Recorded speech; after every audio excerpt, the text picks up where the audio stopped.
Okay, coming up on the Big Blue State of Mind, we talk about the great quarterbacks of the NFL and who is on each of our all-time QB Mount Rushmores. Then we discuss whether Eli should be a Hall of Famer himself. All that and more coming up now.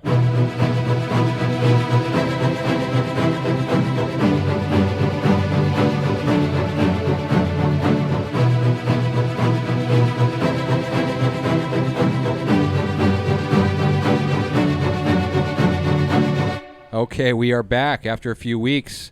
It's time to get into some debates. So welcome back, boys. How are we doing? Good. How you doing? I'm doing pretty good, man. Just coming off another nice 6-year-old Little League win with Dominic and Jordan leading the way. At least it was cool out there yesterday. Yeah, jeez. Oh, my gosh. Thank God there was a pool party afterwards. It was brutal. Yeah, it's a good weekend, though. John, how you doing? Doing well. Good to see you guys. Doing Been a well? couple weeks. How's furniture sales going? Furniture sales are not quite as good as they were about a year ago at this point, Yeah. but they're still doing all right. Yeah. We got to wait for more Uncle Joe money to come our way, I Yeah, guess. it sounds like it might be coming soon. I think they're talking about another $2,000 for people to go back to work. Wow. Oh, my God. It's insane. And John's rocking a wonderful Giants jersey today. Yeah, that's so sharp. I actually set up a charity basketball game about 10 years ago with a bunch of Giant players. I played on the Giants team, and we lost. Nice. Who was on the team with you? Stephen Baker is probably the biggest name of the guys that came up. Byron Hunt used to play linebacker with Lawrence Taylor. They were rookie linebacker. There's a funny thing about Byron Hunt. So he has a stat. He says him and Lawrence Taylor hold the record for most sacks in a season by rookie linebackers. Byron had 1. Brian's a great guy, I'll tell you. The actually, that autograph right there, those 2 index cards, my uncle played in a charity golf basketball tournament back in the 80s, and Byron Hunt's on that as well. Oh, get so out. he's been a charity basketball player, I guess, for a long time. Well, when But I there's- played with them, they were a lot older, and we got schooled by a bunch of young staff members at Schenectady High School. Oh, okay. Go Schenectady. Yeah, exactly. So Larry Flowers is on there, I can see. Ali Haji Sheik, the old kicker in the 80s. Immortal. Yeah, so there's some real old school. Brad Bates, I think he was a real big special teams guy for us back in '86, I believe. Yeah, so some classic stuff right there. And I heard Jumbo Elliott used to play in those when Oh, yeah. in the 80s and 90s. Pepper- Jumbo? Oh, yeah. Pepper Johnson, Dave Yeah, Meggett, I they remember all actually those had some guys. people come with those. Yeah, Nice. good times. What are we drinking, gentlemen? Today I have Beer Tree Days of Sun, and I just figure Yeah. over Nice. this weekend that just was really apropos. Nice New England IPA, 7.2, and it's going down pretty smooth right now. I like it. So I went back to my stash for fight-ins over in Colony. Also a name that is very fitting for this weekend. It's called Cheap Heat. It's a double IPA, and it's delicious. And Nice. just for the wrestling fans out there, Cheap Heat is a great wrestling podcast. Oh, that is it really? It Yeah. sounds like it. It's a good name. I got a Mike's Hard Lemonade seltzer, guys. You can make fun of me all you want. We had a long night last night. Neighborhood birthday party. It was a kid's birthday party, but we have a pretty awesome neighborhood with the adult beverages. So we got into some tequila last night and had a good time. So this is just a little bit of a recovery. Palate cleanser. Yeah, exactly. So we'll You can get tell back you into don't the have beer. to work Sundays like I do. Yeah, exactly. I was also part of the Capital Brew podcast again this past week. We were doing a little Shout out to them. shout out to them. Shout out to Nick and Dave. We had a great time at Dave's house talking beer, and we talked a little bit about our podcast as well. So they're very supportive in helping us. And Nick obviously is huge with us. So he's a big Giants fan. He's going to be on with us as well. Dave's a Steeler fan. So I'd like his take. We were talking a little bit about football, and is Eli a Hall of Famer? And I threw it at him. I said, well, is Ben a Hall of Famer? And we both kind of agreed that neither are. So we're going to get into that debate next week. This week we're going to talk about our Mount Rushmore of quarterbacks for all-time NFL. Everybody's got their own opinions on this. I think some we pretty much agree on a lot of them, but we're going to get into that in a minute. But breaking news today, Julio Jones traded to the Tennessee Titans from the Falcons for a second-round pick and I believe a fifth round. Second next year, fourth in 2023. And they're giving back a sixth as They're well. going back a six, right? So I really don't like the way that's going with these trades and these players just demanding out. It's a lot like the NBA. Nothing really rubbed me worse than James Harden this past year, kind of demanding to get out of his situation. And it's really that the players are running the league in the NBA, and I hope it's not going to end up like that with the NFL. Well, you know what it partially was too is they were in salary cap hell. If they didn't get rid of Julio Jones, they weren't going to be able to sign their guys. rookies. Right. Yeah. So that was an issue to begin with. but I just really don't like it. I mean, you saw it with Le'Veon Bell holding out. You saw it with Melvin Gordon holding out. And luckily for those teams, they didn't budge on it and then pay these guys. Jerry Jones, of course, has to screw everything up because Zeke does it and he pays. But he them held out. everything. He held out. He held out for a while, years and right? Did the franchise. And you know, here's the thing: none of those guys have produced ever since they held out, including Ezekiel Elliott. Yeah. So I mean, it goes back to our running back talk about hitting that cliff, and those guys need to know when their value is the highest. Yeah. And then it's and that's where the NFL is different. The NBA's career can be a lot longer. Well, it's also guaranteed contracts in the NBA, Yeah, so that's where what I was you're gonna only say. guaranteed money in the NFL from your signing bonus. I somewhat disagree with your take, only because of that. Like, the team does not have to be loyal to the contract to the player, but the player needs to be loyal to the team under the contract. In the NFL is the one league where I'm like, you know what, if you want to hold out and require more money now, the team can let you go tomorrow if you're not putting up. Really, most of that contract is written on toilet paper after the signing bonus, and the player knows that too. I mean, they kind of know what their guarantee for that part was. Come next year, they could have asked Julio to take a pay cut, and he probably would have had to either do that or move on anyway. So Atlanta kind of set themselves into a small box with the way they had given money away and giving contracts out. And yes, and it's their something own was fault. Forced. With the salary cap the way it was, they didn't really leave themselves much bargaining. Every team that was looking to trade with them knew that they needed to get him off their contract. The one thing they did, though, is backfill him because they knew they had Ridley, and he can. He's not proven number one yet because when Jones has been out, he's tried to be, and he's been kind of up and down that number one role. But I think they believe they're set up to kind of keep going forward even without Julio. I think is injured. I mean, Matt Ryan can't be happy though. I mean, he's got Pitts, which is a great pickup for him. But to have him and Jones, that would have been a nice situation for him as he tries to keep going with his. Matt Ryan's had a good career. When you look at his stats and compared to he's not that far out of the Hall of Fame discussion when you really look at what his stats translate to. Number 10 all-time touchdowns. Yeah, he's had a long career. He's gotten to one Super Bowl that he's never going to live that one down. That whole, the 28-3. Yeah. Don't take the sack. Yeah, but I don't disagree with you on the fact of that the whole contract thing. They can cut you at any time and honor the contract. I understand that. But I don't like it for the league itself and the sport. I think NBA is getting way too out of whack with that. And maybe I hope it doesn't get that contracts way. should be a two-sided street then, like every other league, And it actually goes back to our draft shows previously. If they had known Julio, and maybe internally they thought it was going to happen, but again, his trade request didn't come until after the draft. If they had known at the draft, would that have made their decision a little bit different possibly? And would they have gone maybe for one of those receivers?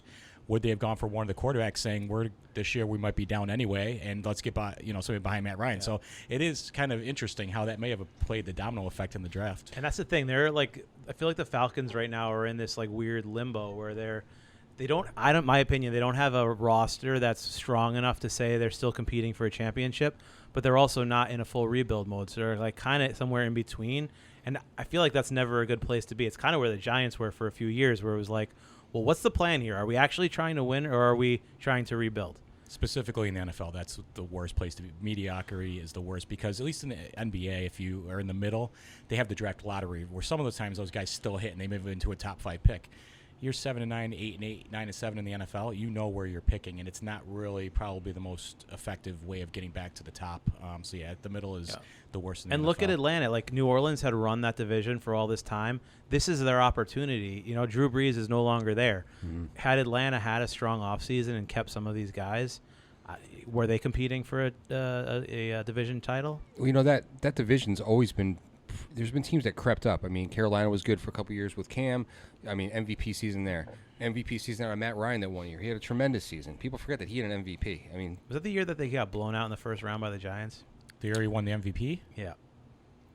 I'm not sure. I thought that was the year they went to Super Bowl, but I could be wrong. I don't know. He had one last year. I'm not sure exactly which year it was. He did. And then Tampa Bay. Tampa Bay's been terrible forever, but now, Brady brings everybody over to that. So, I mean, you talk about what Drew Brees has done. He's had a very tough division. He hasn't had the AFC East that Brady's been going against for years with no competition. He's had some tough, he's had some really tough things to overcome there. Also, Aaron Rodgers, June 2nd was that date. Just going really back quickly to Julio Jones. Based on reports, I'm wondering if this really was the best deal on the table, or they just wanted him out of the conference. Because from what I've heard, Seattle offered a first rounder. Yeah, and that was and Seattle didn't dispute that. So that really means they just wanted him. They wanted him no out matter of the, what they, NFC they got the or best they NFC. could from an AFC team, I think. But really, is Julio Jones worth turning down a first-round pick? Do you think, you versus Seattle, it's going to come down to you in Seattle, and it's Julio Jones is the decision, the deciding factor, and giving up a first-round pick potentially for a second and a fourth? It seems like, it was a salary dump, to only take a second and a fourth for that pick. Julio Jones is still a top 3-4 receiver in the league. So, it was a steal there. So what I was about to say was Aaron Rodgers still with Green Bay. They talked about potentially June 2nd being a day where he could possibly get dealt. I don't know if that was, really in the cards or what's going on there. I just don't like how this whole thing's playing out. He speaks openly about wanting to host Jeopardy and everything like that, but he's not talking anything about his team out in the public for the most part. So, but he definitely displayed it on the Kenny Mayne last show there with Sports Center that night. He came out and he pretty much, he put it all on the table, and I was very surprised because Rodgers sometimes he kind of throws those little things under the radar. You got to pick up on the crumbs of it, and he came out and he was pretty much like, I don't trust the front office, and he pretty much called him out on it's got, even if he stays on the team, that's gonna be uncomfortable. It's got to be. I'm real surprised that there hasn't been some kind of move. But where's he going to go? What are the best landing spots for him? And realistically, we heard his list or whatever list the media kind of published or whatever. Has anyone heard of what a team has offered? Has a team out there said we have offered this for Aaron Rodgers? Because sometimes you'll hear people want to put it out there to see what the feedback is. I haven't really heard of a team offering anything. Yeah, I haven't heard anything about an offer. Yeah. So I guess it's going to go towards training camp, and the closer it gets to training camp, it's going to get more uncomfortable for everybody. Yeah. He can be fined. Fines can be taken back if he shows up the first day if he shows up opening day. I don't think he's not starting, and I think they give the fine money back. Can you imagine if you went to Tennessee right now? Was that on his list? I don't remember if it was. That'd be another deal where it might have landed on his list. Well, there was that Julio Jones, Rodgers. Somebody was saying they wanted to play together. Where was the best fit potentially? And they could give him back Tannehill. Not a great quarterback, but with draft picks and Tannehill, at least Green Bay continues to go forward. Tannehill's had Tennessee in the playoffs. He had him in a championship game 2 years ago. I think you lose Aaron Rodgers. I don't think you make the playoffs. I don't care if Tannehill doesn't get in the playoffs. I don't think they have that much talent around them to get without Rodgers. Rodgers makes that team. And unfortunately, they just don't have enough to, and it's also him too. He's had his chances to get them farther in the playoffs and hasn't played great. So we'll see what happens there. Eric, anything going on with the Giants? Just they had the mini camps. It seems like Daniel Jones has been really working with all the receivers, which is good. I've heard good things about everybody working together. They have all signed all the rookies now, which is a positive. Tony was the last one, and people talk about why is it so hard to sign rookies? They're all slotted in. We know what they're going to make, but as people were saying, it goes a lot to what the how much money is up front. There are certain things within those contracts that can still be debated, and they do pay agents for a reason.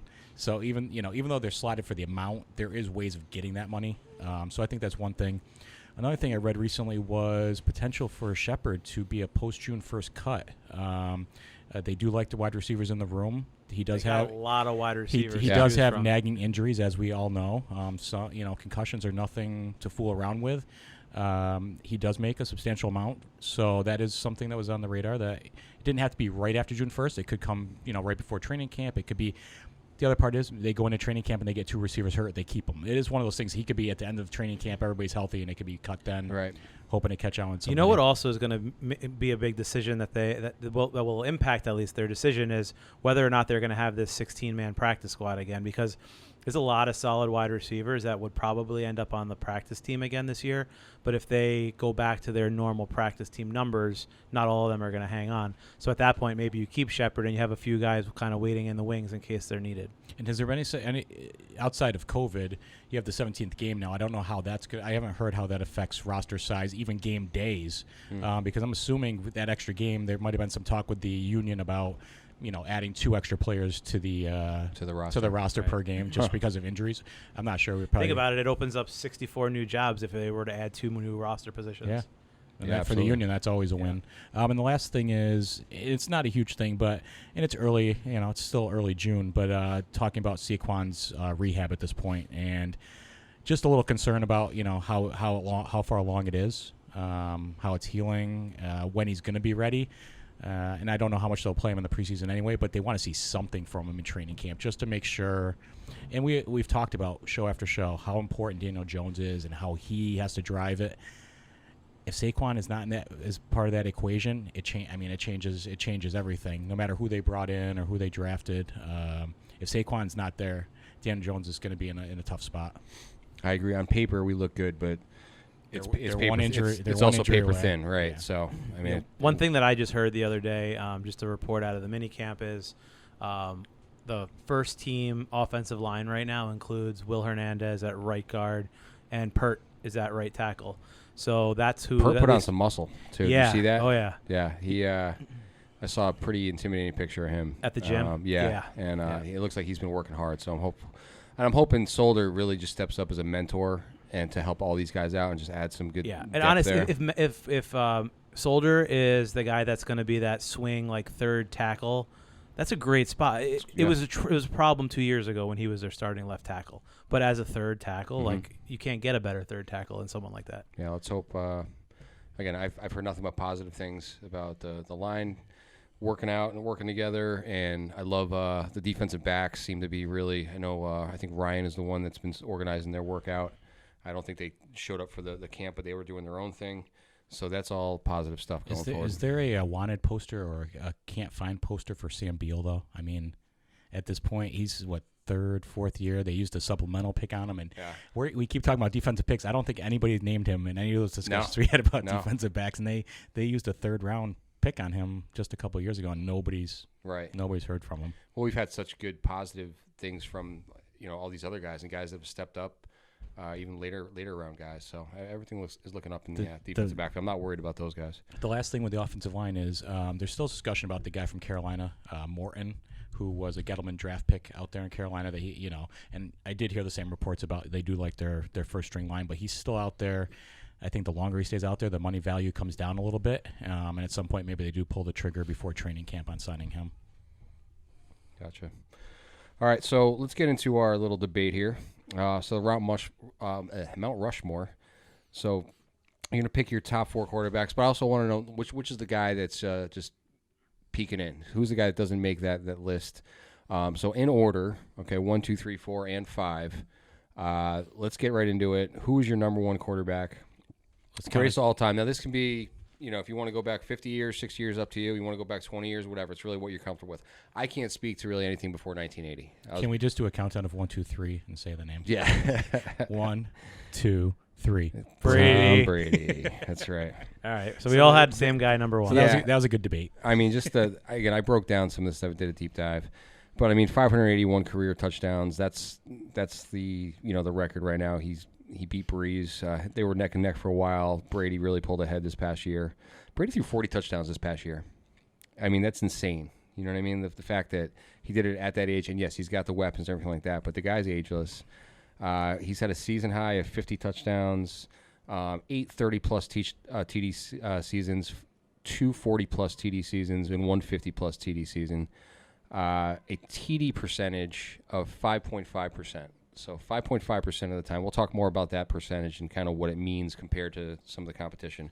But I kind of looked at some of those things when I was looking on Pro Football Reference. 4,000-yard passing seasons, 12. I think 4,000 is kind of like the Mendoza line. And it definitely used to be. I think it's creeping up a little bit more, and especially going into this year with 17 games. I don't. Now, I think everything.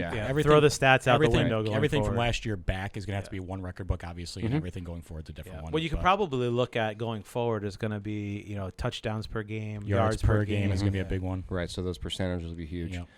But yeah, so you're looking at 4,000 every year for the last 10 years. It's been around 10 to 12 guys that hit that 4,000 mark, and it really doesn't go higher than that. It's not everybody's doing it. It's right around there. But Brady's been there 12 times in that 4,000. Interception percentage. He's thrown 191 picks in his career, but interception percentage of 1.8. Not a lot. He doesn't throw a lot of picks.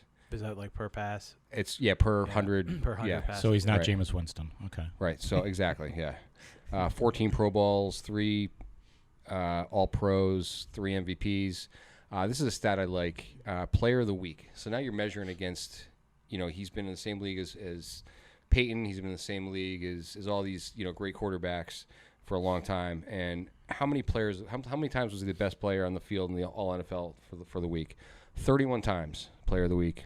That's the most of any quarterback or any other player in history. 11 times Player of the Month. So those are two different things that they've been measuring for a long time and recording this for a long time. And then his playoff record: 34 wins, 11 losses, and a 7-2 Super Bowl record. So, I mean, it's hard to argue. 7-3. 7-3. Right. Sorry, Twice to the Giants and one to the Philly. Eagles. That's So, right. 7-0 versus everybody except the NFC. You know East. what though, and I hate when people's argument is, well, he lost. Well, and I guess this is not even a good argument with Manning, but Super Bowl losses almost kind of count against people sometimes. But the reality is, You got there.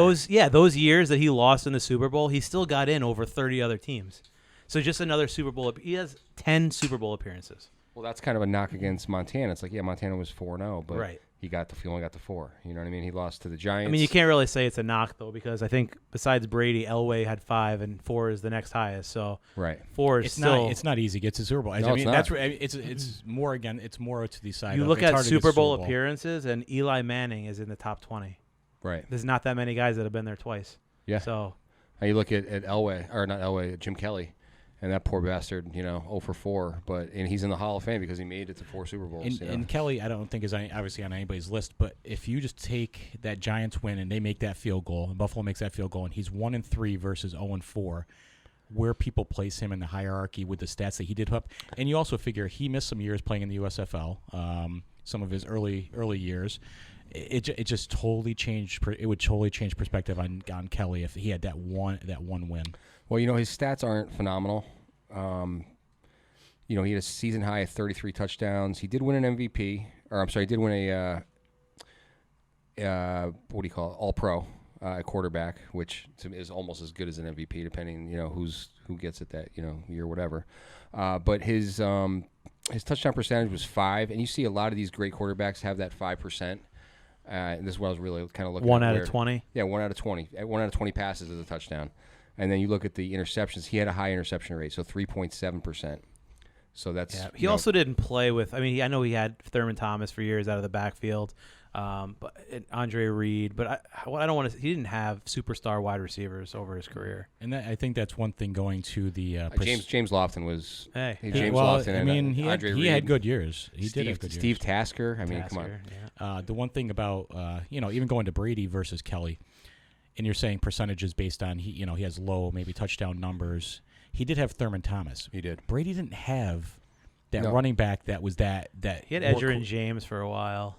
No, Brady? that'd be No, Manning. Oh, sorry. Yeah, Yeah, yeah. talk about Manning. No, Yeah, sorry, no, sorry, actually, yeah. Manning had he had Yeah. more. He had Manning followed had weapons. weapons. Manning had he, weapons. But I mean, he had the disgruntled running back from Cincinnati at the beginning. Corey there. Dillon. Corey Dillon, Dillon. He had decent running backs, but he didn't have great running backs that would take away some Did of those. he have Curtis those Martin touchdowns. when he started his career? Were they on the No, same I think team that was for a Bledsoe. few years? I think that was Bledsoe. Okay. I think Bledsoe. Martin was He on was the on the 98 Jets by then? He was on the 98 Yeah. Jets. So. And you look at his receivers, too. I mean, Jabbar Gaffney, Troy Brown. I mean, Randy these guys, Moss. Right, I mean, It's such an well, anomaly. Once, Yeah. See, here's the thing. Once he got Randy Moss, all of a sudden he broke That's every his record in the 50 book. touchdown year, right? Right. Yeah. I mean, it was the most insane thing. Throw the anybody ball ever up to seen, Randy right? Moss. Now you 6 guys- touchdowns in a game, Right. I remember, against Tennessee in the snow. You gave this guy weapons, and this guy, and then he started making guys like Wes Welker, and he made guys like Julian Edelman, and he made guys that these slot receivers Yeah. and these Yeah, tight ends. those 2 tight Yeah. ends with Aaron Hernandez. the not named other tight end. Right. Yeah, you talk about what he did with what he had. I mean, we're Giants fans. We obviously don't like Tom Brady. I was just going to say that. but you got to respect him. And I mean, to me, I'm a Mets fan. John, you're a Mets fan.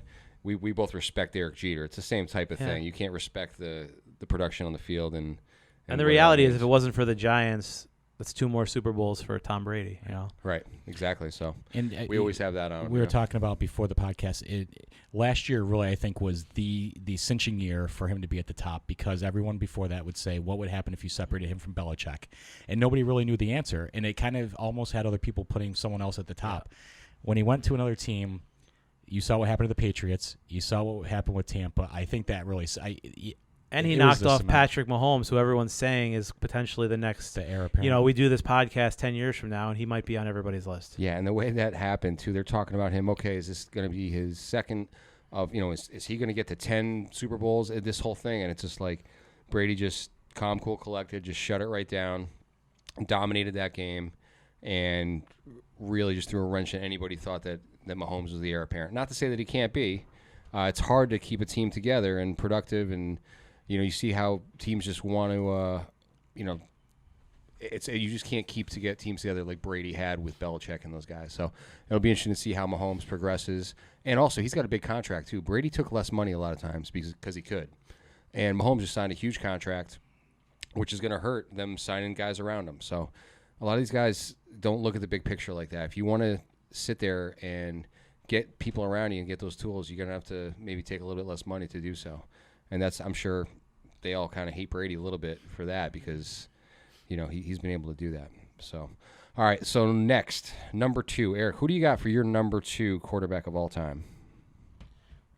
Number 2 was tough for me. I have my 4. It was just, I had 1, and then it's 1, and then the others are kind of a group. And I know Kevin might have some to say about this, but I go Elway.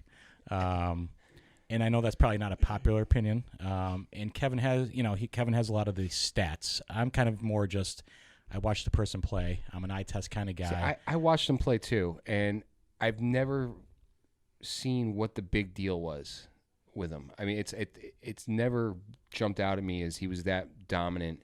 And in that 80s, he had that run of 3 Super Bowls in a row, which he lost. But statistically, he's never been up there. Statistically, I don't know. Explain what makes him special in your eyes. I don't think people realize it, but I think he was one of the first dual threat quarterbacks. I honestly think he was way more mobile. He did much more running than people actually give him credit for. I think his arm is right up there with probably Marino and Favre is probably top 3 arms in NFL history.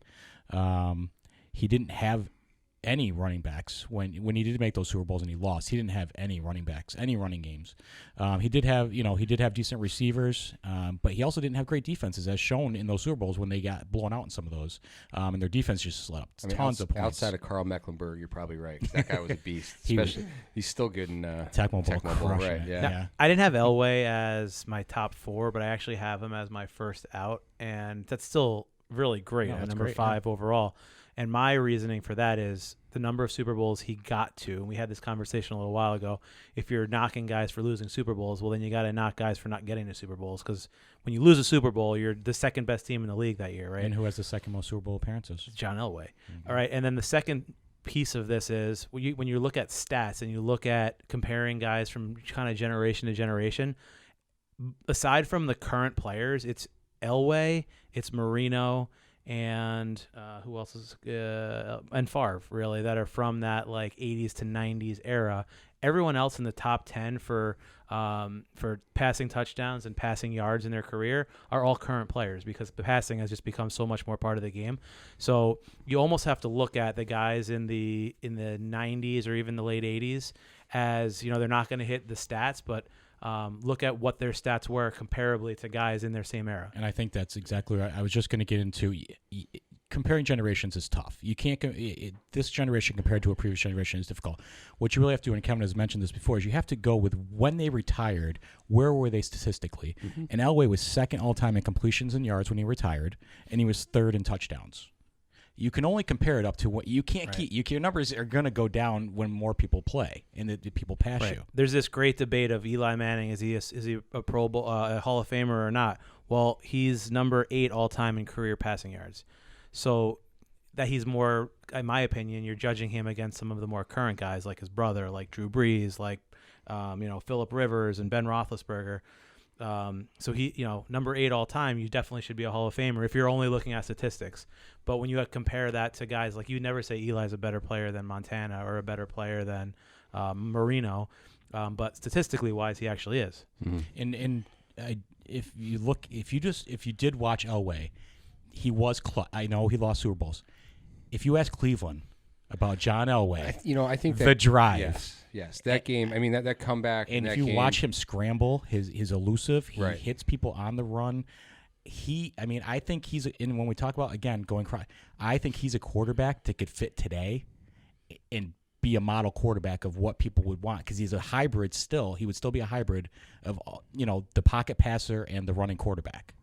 That's I understand. Second most Super Bowl appearances. That's definitely a positive. But I think he was clutch in other games. And again, they are. I have 2, 3, and 4 kind of grouped together. But if I had to pick one, I did go with Elway. Okay, I think. Again, my thing with Elway is when you look at the stats, nothing jumps off at the page. He had one season where he threw for 4,000 yards. Again, a different era. Montana's got none. Montana, the highest he threw for was 3,910. 4,030. He had one season where he did that. The 2 Super Bowls that he won, he really didn't have much to do with, to be honest with you. And I think that actually goes to his credit because he knew he was late in his career. He knew he had a stud running back. Yeah, I mean, Terrell Davis was something else. Didn't he didn't try to do too much. And if you look from his stats from those 2 years, percentages were actually better because he actually did come down and he knew what his game was. It's almost like Peyton Manning when in his last couple of years with Denver, where he knew kind of where his peak had gone past, and that he played within that team, and Peyton Manning knew his defense was really good. Let's just not turn the ball over. The last year with Peyton was pretty harsh, but the year before that, he threw up 55 touchdowns and 5,477 yards. So Peyton, everybody thinks that he wasn't that great with the Broncos. He was, and he kind of that last year was pretty rough. The arm just wasn't there. So who do you have for number 2, Kev? My number 2, I've got Peyton.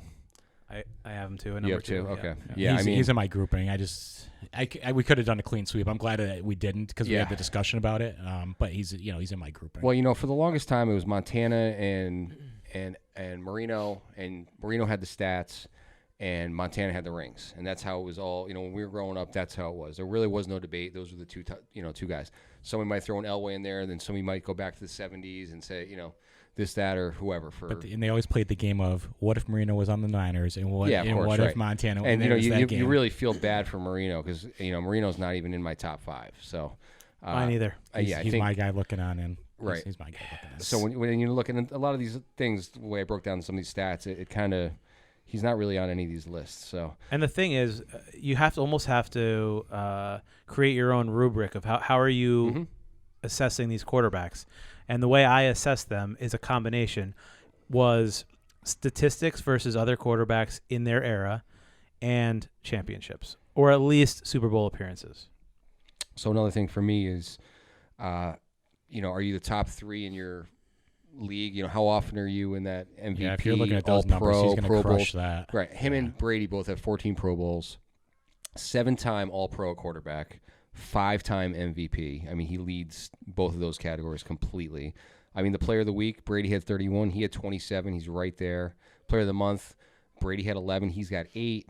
The season high for yards, 5,477. That's the record. I mean, 14 4,000-yard seasons. I mean, passing, 1 5,000-yard, 55 touchdowns record. I mean, he is the Dan Marino with the statistics, and he's got 2 rings.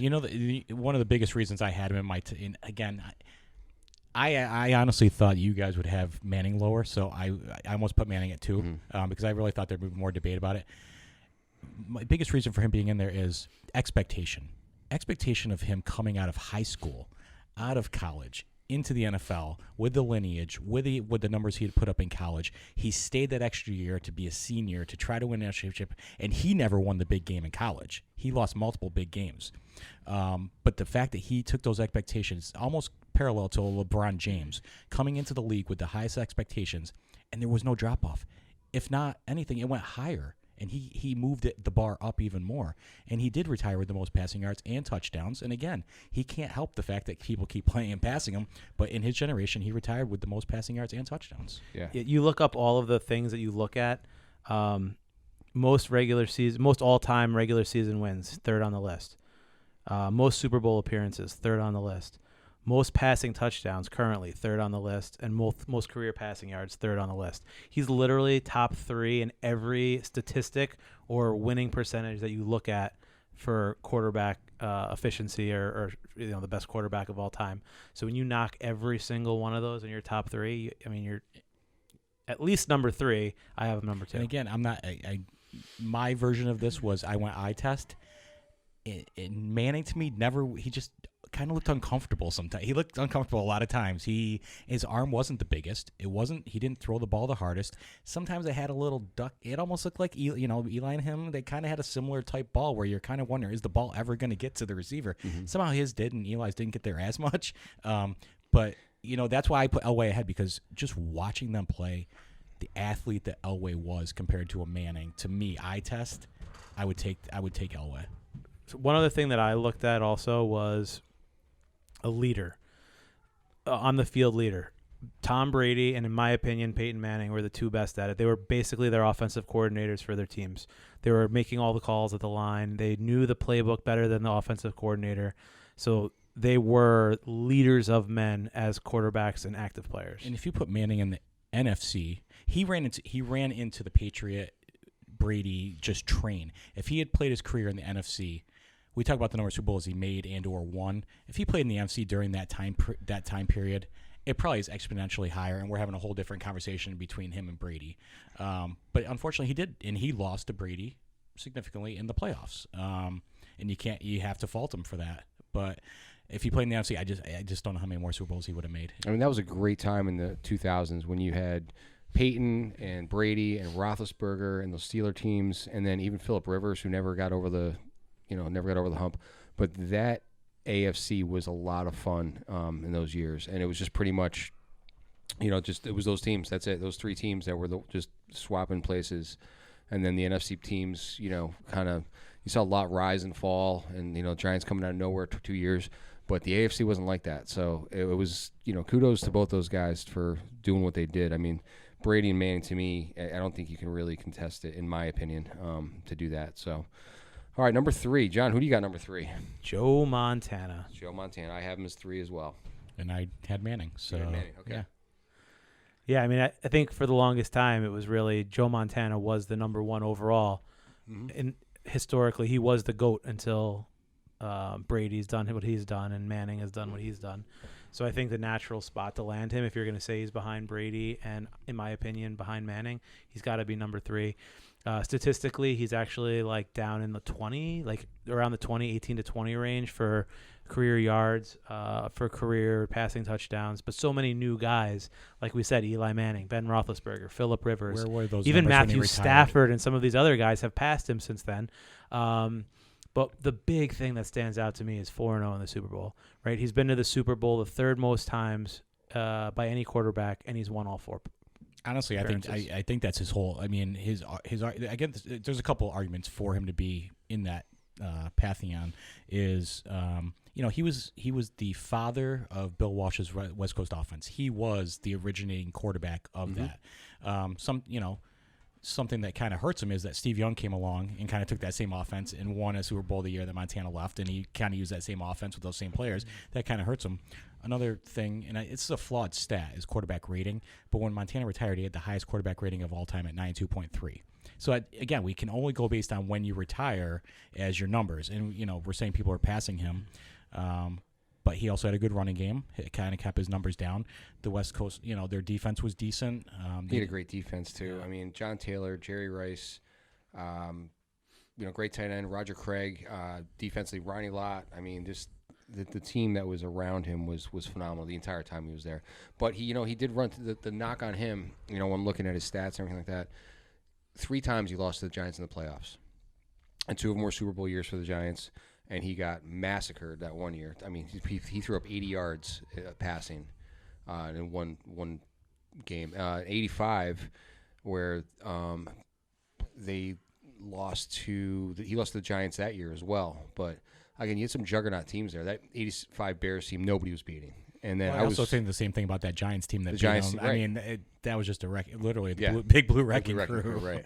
So they ran into a few buzzsaws those years. So similar to what Peyton Manning's run into with having some, big teams around him, he'd do the same thing as well, coming out of that as well. And then, he had some, I think it was back issues, right? When he, went to the Giants Kansas definitely City. helped that when Leonard Marshall and them kind of took. Yeah, that Leonard Marshall hit was one of the best sacks I've ever seen in my life.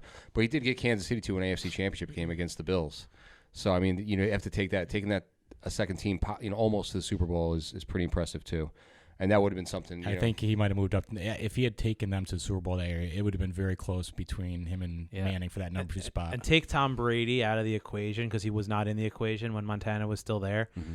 When you look at Super Bowl appearances, Elway had him beat with 5, but Elway was 2-3 in the Super Bowl. Whereas, and again, that argument that Elway didn't have that much to do was more of a running team, not the passing. At the time that Montana retired, Elway was 0-3 because it Correct. happened in Good point. 97, You're right. 98 Yeah. for Denver. So he was 4-0. Nobody else had even appeared. Well, we say that, but Bradshaw was 4-0 at that time too. True. But if we're talking kind of generationally, Elway was 0-3 as a comparative person. Marino was 0-1. In his generation, there were not quarterbacks that took their team to that many Super Bowls, and obviously won that many. His generation just didn't happen. In that time period, the Redskins had 3 quarterbacks that went to 3 Super Bowls, 3 different quarterbacks and 3 different Super Bowls that won. Again, if you look at efficiency too, the TD percentage and the interception percentage, he's over 5, so he's 5.1%, and he's under 3 at 2.6%. So you had, again, I don't know how Brady and Rodgers do it the way they do. The lowest, just for that interception percentage, Aaron Rodgers at 1.4%, Brady at 1.8%.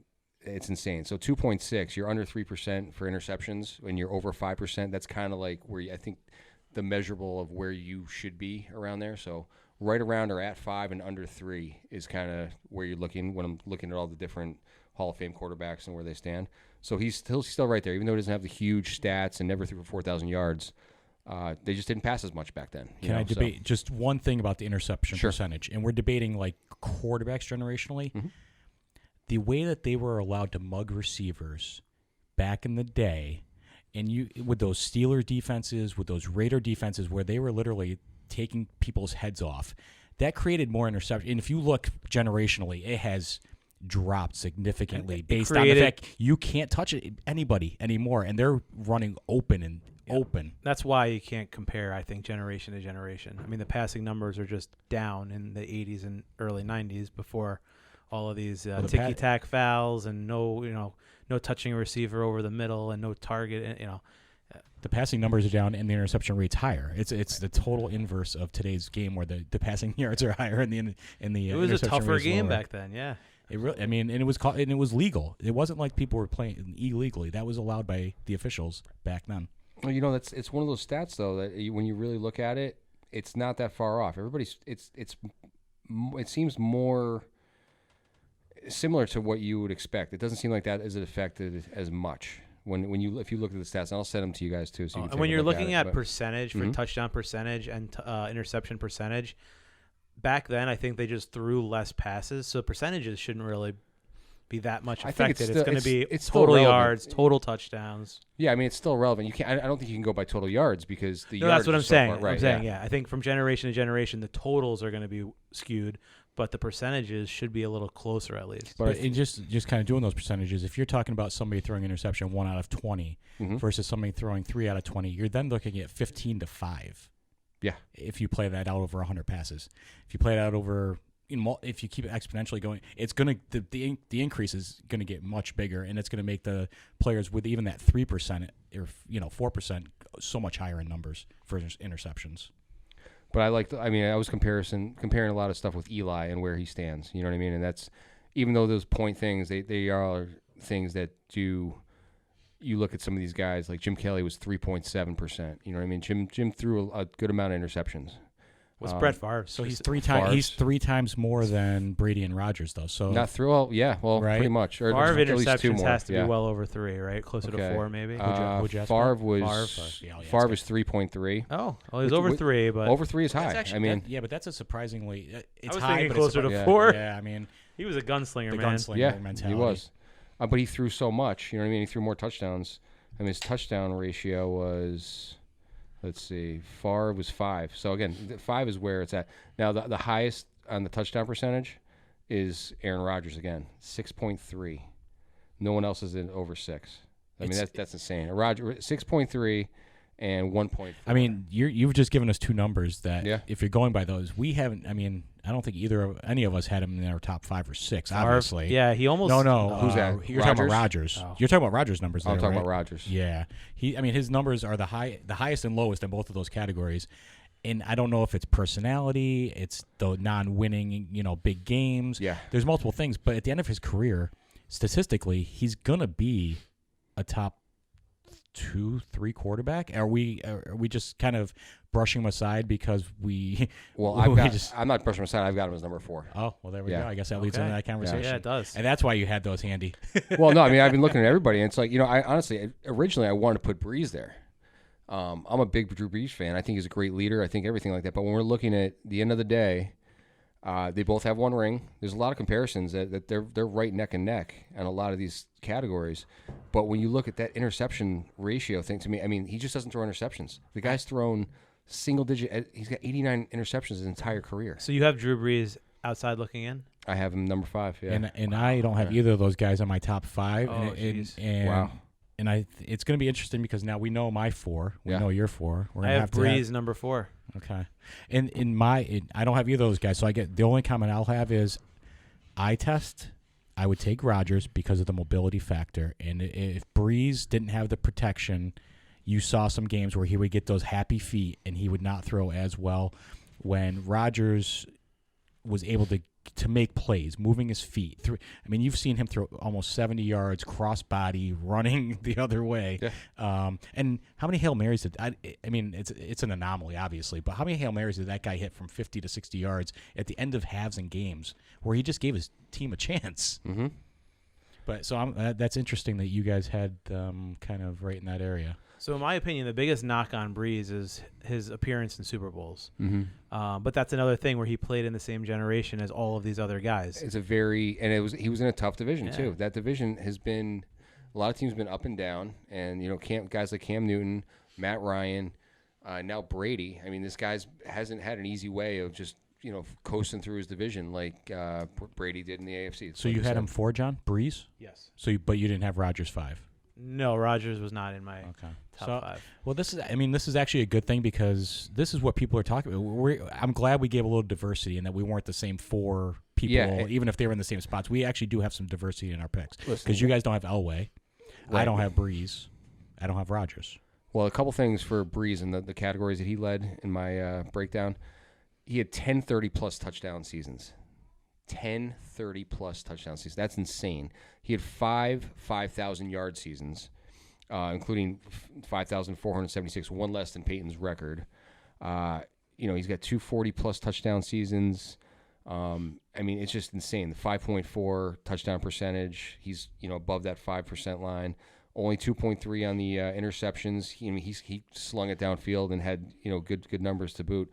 13 Pro Bowls, 1 All-Pro. Never got an MVP, but 25-time Player of the Week, 5-time Player of the Month. This might be too late to look up. I don't know if John, he's kind of on there. Can you look at most pass attempts in a season? Just pull it up and see how many times Drew Brees was near the top was the top. It's probably Brees, or it could be. I know because I think a lot of those Marino had a 600 and something attempts. I think a lot of those numbers, especially the passing touchdowns and things, were created because he did throw the ball a lot.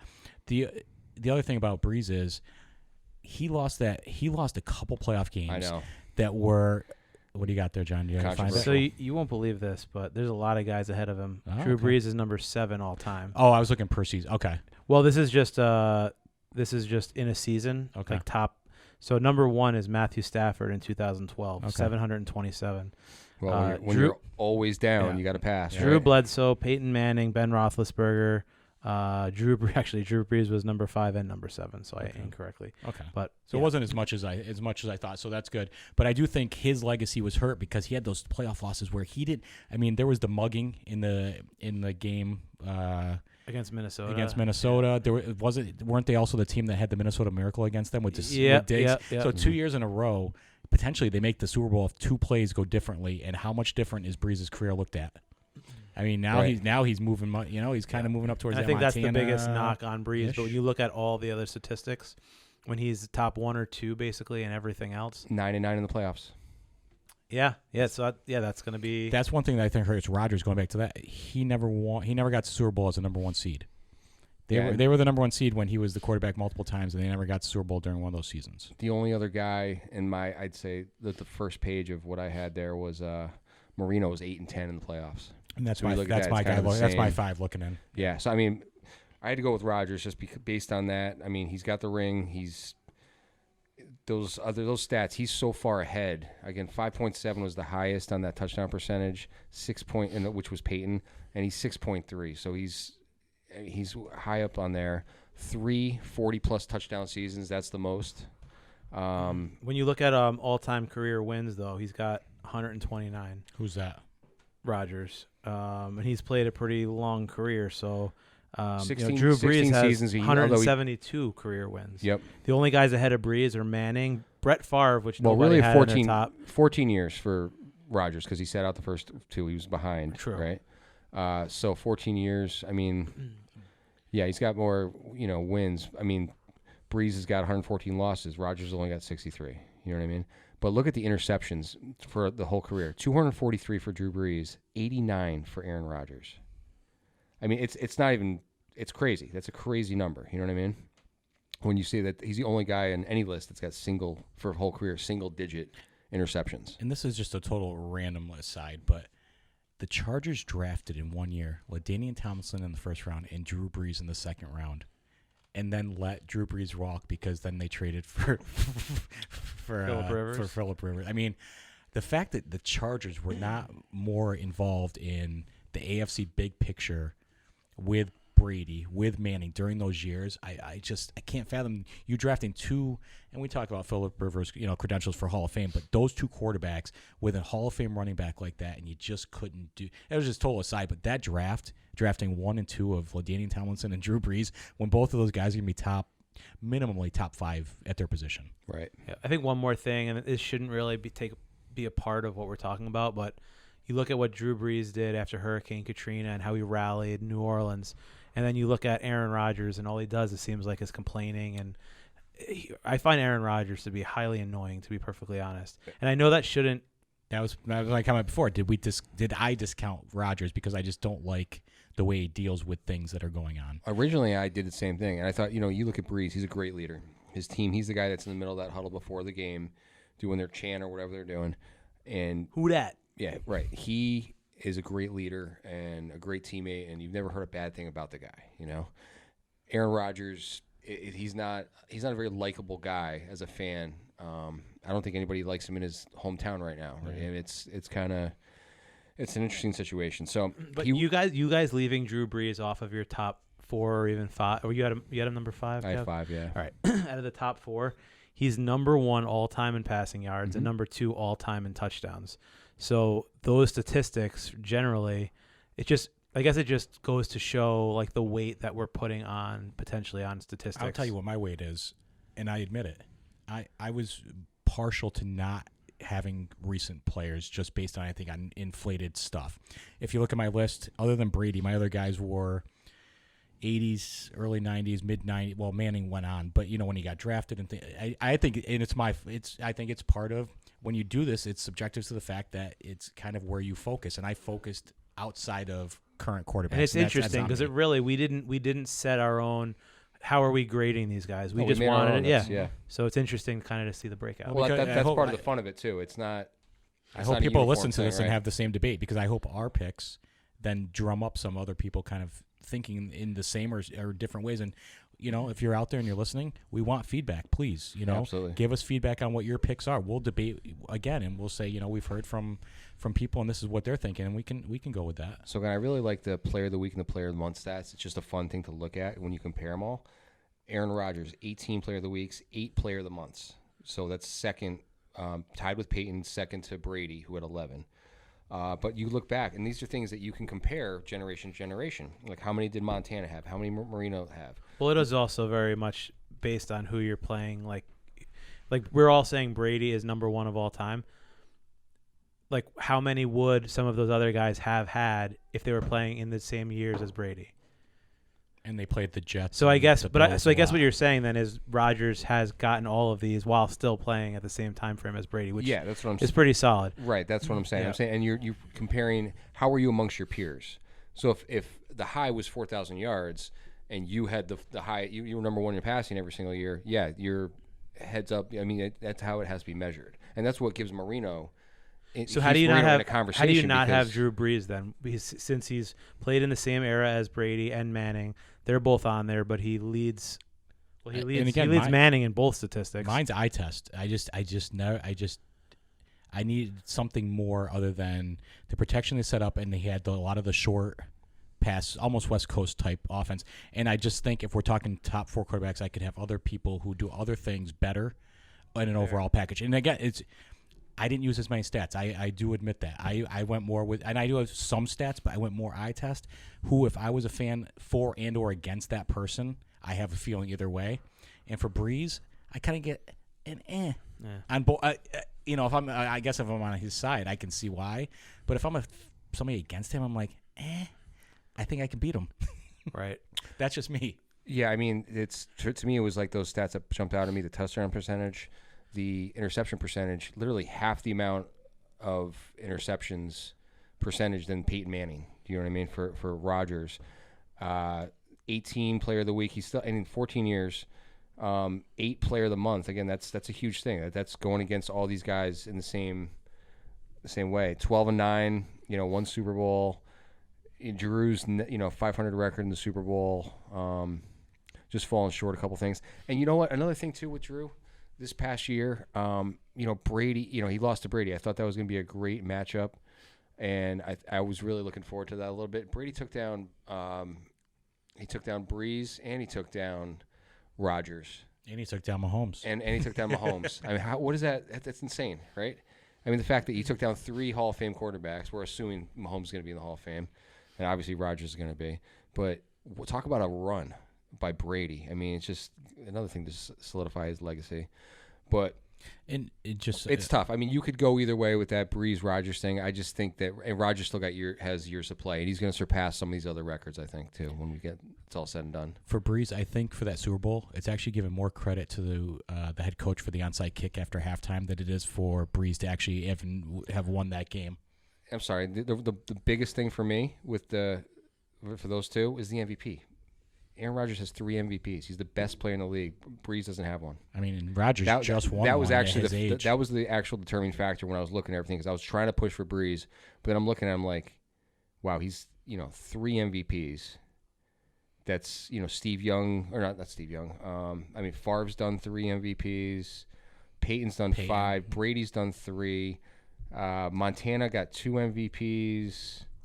And then there's not a lot. So MVPs are hard to come by. Steve Young had 2, Kurt Warner had 2, and Matt Ryan had 1. So it's almost more a debate. We're getting into more of a debate about Rodgers Breeze than I think we were in agreement on a lot of the first 3. Agreed, we right. just had a little bit different order, and really this 4th, 5th slot has brought up more drama than the first 3 altogether. Yeah, I mean, Marino was one of the ones where I kept pushing back. I was like, okay, I'll put First I said Brady, Manning, then Montana and Marino, and then throw like a Breeze in there or something like that. Then I started looking at it, and I'm like, the more you looked at Marino in those playoffs, he had 1 MVP season. He was All-Pro 3 times for quarterback, which is but the stats that he threw up back in the 80s were just tremendous. But he did it for a short amount of time. He had a lot of injuries, and he had a hard time staying durable. But he had that 3 or 4 year stretch where he was just lights out, and he was, the Marx brothers just throwing the ball down the field, those guys, and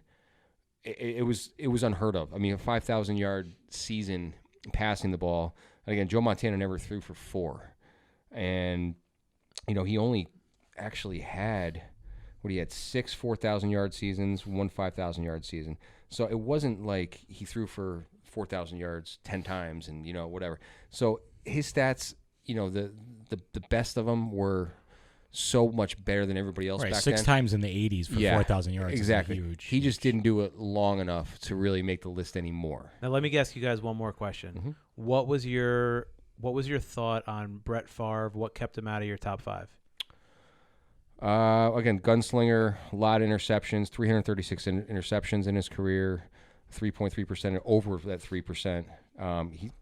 That's a higher percentage than Eli, and we all consider Eli a high interception guy. He was right on the nose for 5% on touchdowns on his passes, so he's up there. 3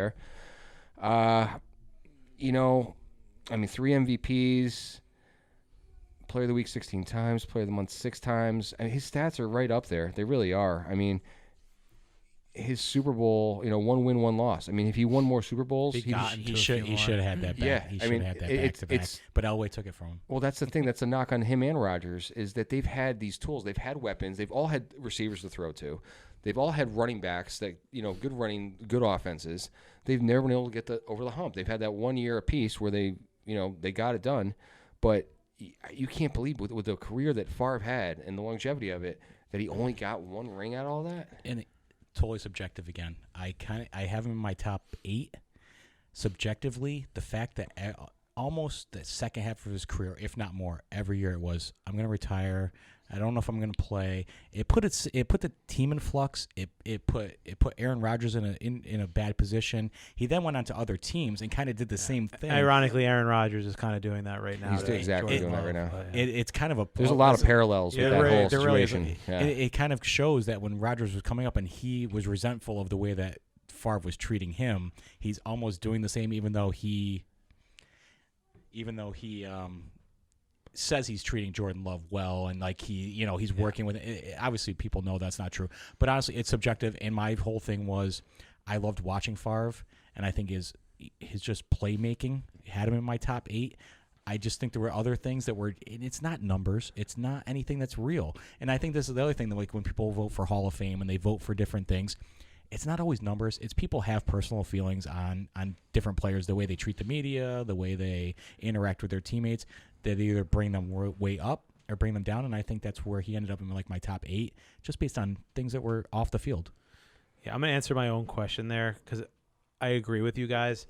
He was not in my top 5. He probably would come in if we were doing a top 10, maybe 7 or 8. But in this case, I think his longevity and his like Iron Man almost played against him because he probably played in more games than almost any other quarterback. He threw more interceptions than most quarterbacks. Probably has the career most interceptions. He's got the most interceptions, I believe. So the fact that he is leading most statistical categories, or at least in the top 4 or 5, really that's the cause of that is the fact that he played in so many games. He was a gunslinger, so he threw touchdowns, but he also threw interceptions. And efficiency-wise, I don't think he was in the top. He had games where he'd throw 5 touchdowns, but he also had games where he'd throw 5 picks. I think one of the biggest things going for him was actually when he did go to Minnesota and he almost took them to the championship. I mean, that was a great run. I mean, that was a legitimate run. And actually, when he started with the Jets, the first half of that season, he was an MVP candidate. He was on fire. It just kind of tailed off, and people were like, "Oh, now he's getting old." And then he turned it around with Minnesota. I think that's a benefit for him, showing how long he was with that, playing, and he still was at a high level. Kind of goes again. It's the parallel with Rodgers. Rodgers, I think, would be a similar age to what Favre was doing with Minnesota. And both of them had great years last year. I think it's the parallel. Yeah, they had the exact same amount of years. I think it was 16 years, both guys before they left and everything like that. Like if Rodgers left this year, the whole deal, right? Yeah. But I saw a kid in a Brett Favre Jets jersey the other day, and that goes against my jersey rules. Which was he a fat kid too? You can't. No, he wasn't. He wasn't. You can't wear the single digits if you have a few lbs. You want that single digit. That 7 looking like a 1. I think I got number 70 on right now. Yeah. Okay. That's it. You got to wear a jersey that fits your body type. That's the rules of the jersey. Also, you can't wear if you're gonna wear a retired player, it should be some guy that kind of embodied the franchise. Like you don't wear the jersey of a guy, like a Kurt Warner Giants jersey. Yeah, right. I mean that just doesn't go. You know what I mean? You don't wear the Brett Favre Jets. You don't wear the Kurt Warner. But there's some that would be kind of cool if you could find a Herschel Walker Giants jersey or something like that. That's almost like whoa shit. But right? It's kind of a sad state for the Jets that if you look at Favre for his first 8 games, he's one of their best quarterbacks. Brett Favre's the greatest quarterback in their franchise. I think Kurt Warner's the greatest quarterback the Giants have ever had. Well, I mean, I think they'd rather wear one than like a Sanchez, even though he made a couple of championship games, or a Pennington. I think Favre's jersey. You got to throw it back to maybe Joe Namath too. Yeah, well, yeah, exactly. Well, that's you mean the story. you mean the world's most overrated quarterback? quarterback? Well, that too, but Yes. also probably the best Jets quarterback. Yeah. But again, Chad Pennington, maybe. in the subjective world, Namath was great with the press. Yes. I mean, And there plays into. He still is. It's also the Hall of Fame, not the Hall of Accomplishment. Okay, so it's a Hall of Fame, and that's where that kind of factors in. You know what I mean? So it's the votes, it's how you get along with the media. You know, it's just there's a lot of things that go into it, and you know, I think Eli will get in. I don't think he should. So that's going to be our next debate. But you know, there's a lot of different factors. My father-in-law, I asked him. I told him what we were talking about, and you know, he's obviously a very passionate Giants fan. He started going old school, so he said Y.A. Tittle should be up there. Johnny Unitas, obviously, I don't feel comfortable speaking to that. You look at some of the stats of Y.A. Tittle, and he was only at the end run, but he threw up some ridiculous stats. You know, talking 30-plus touchdowns, some big yardage for 1962. You know what I mean? Like I was looking at that. I was pretty impressed with some of those stats. So shout out to my father-in-law. We'll have him on the podcast again soon. And just bringing this whole discussion back, with all the players we named, and I think this is something we talked about, we might do in the future, we didn't talk really any NFC East quarterbacks. And I think down the road we should have some discussion of what's the Mount Rushmore of NFC East quarterbacks. Then you throw in like a Troy Aikman potentially. Well, I think that'd be one of the top. Would be one of the top guys. Donovan McNabb maybe. But I think the NFC East quarterback hierarchy would be interesting to discuss because there's only a few that have won Super Bowls, and even if they've won Super Bowls, do they really fall in the top four? Well, the only one in the past 40 years to make the Hall of Fame is Aikman. Yeah. And when you look at his stats, I mean, they don't jump out at you. I mean, the Super Bowl wins is the thing that jumps out at you. And again, I think that's honest. And I know you got to throw. I mean, I know we could talk about this for another day, but Eli Manning's got to be in there. Stats wise, Super Bowls 2-0. But he hasn't been. I think he was saying Hall of Fame opportunity got in. Eli's not to that point yet. No. We're going to talk about that guys one. to talk about in the NFC East all time. Yeah. Well, he's got to be up there. I mean, he's up there. But again, when you're measuring against your peers, again, our next podcast we're going to talk about this because I love Eli. Thank you, for the 2 rings. But I think the defense is really why we won those, and I don't think that those 2 wins should get you into the Hall of Fame. Well, because Washington, I mean, they won the 3 Super Bowls for three different quarterbacks. Only one of those was really a legitimate quarterback. The other 2 were kind of one-hit wonders with Doug Williams and Rippon. So those kind of guys are, even though they won Super Bowls, they wouldn't really be on our list. Theismann, I mean, debatable. We kind of ended that debate. You also have to define what you want to call the NFC East because that's the division has changed. Yeah, that's true. The Cardinals, but even then, the Cardinals weren't. I mean, if we could bring them in, we could go old school and bring them in. I don't think there's going to change the discussion. I think we just talk about the current 4 teams. Yeah. All right, I'm just going to give you Troy Aikman's stats real quick, okay, and tell me if this sounds compared to what we've talked to. We've talked to some pretty impressive top tier type stats, okay. I don't think Troy Aikman should be a Hall of Fame quarterback, like statistically, and I think that's the lore of Super Bowl wins and Dallas, and I don't think there should be 13 guys from the Steelers in the 70s that are in the Hall of Fame. I think it's too far out of whack when it comes to that. There's too many good players that aren't in and guys should be in. So Aikman, 12 seasons, a 94-71 record, 3 Super Bowls, only 165 career touchdowns in 12 seasons. Season high of 23 touchdown passes. He never threw more than 23 touchdowns. So he averaged probably closer to 13 or 14 touchdowns a year with that breakdown. Well, 12, yeah. Wow. Yeah. No 30, 40, or 50-plus touchdown seasons, obviously. Touchdown percentage, okay? So let's say he didn't throw the ball a lot. That would be, the argument. Only 3.5. And we said 5 is kind of the Mendoza line for the great when we're measuring these greatness. Wait, you're talking about interception or touchdown? Touchdowns, okay. 3.5%. That's it. Not good. So a season high, the most he's ever had in a season of yards, 3,400. Interceptions, 141 interceptions. The flip side to all this is Emmitt Smith holds all the running back records. No, 100%. Yeah. But he just had to turn around and give the ball to someone. Right. I mean, he holds the touchdown and yards records. It takes away a lot of Troy Aikman's opportunities. And they had a great defense back then, too. So that was the... But look at that. Touchdowns to interception, 165 touchdowns, 141 interceptions. Yeah. That's not good. I mean, 3% interception rate, 6 Pro Bowls because he's a Cowboy, and that was the And a really annoying broadcaster. As far as the record overall, you said 94 and 71. 6-time player of the week, 1-time player of the month. You have to take into account he was 1-15 as that rookie when they were rebuilding that team. So yes, he Yeah, was 94 and 71, but 1-15 was of that first year. Yeah, and the if you look record. after that, The record is probably the least of the most important stats out of that. But there's a lot well, of actually, I don't think it is because I think partly he got in because of winning. right. And a well, lot I of mean, it it's was he was looked at as a winner. And if we're going to say he's only 23 games over 500, 11-5 in the playoffs and 3-0 in the Super Bowl. Yeah. So his injuries, though. I mean, his end of his career with the concussions and the injuries, and it was almost it was like a sad kind of limping off, and it wasn't really one of those glory retirements where he went out on a high. It was more he just couldn't do it anymore. who's pretty impressive is Steve Young. So again, shorter career. Well, he actually played for 15 years, but he wasn't starting those full time or whatever. So 94 and 49.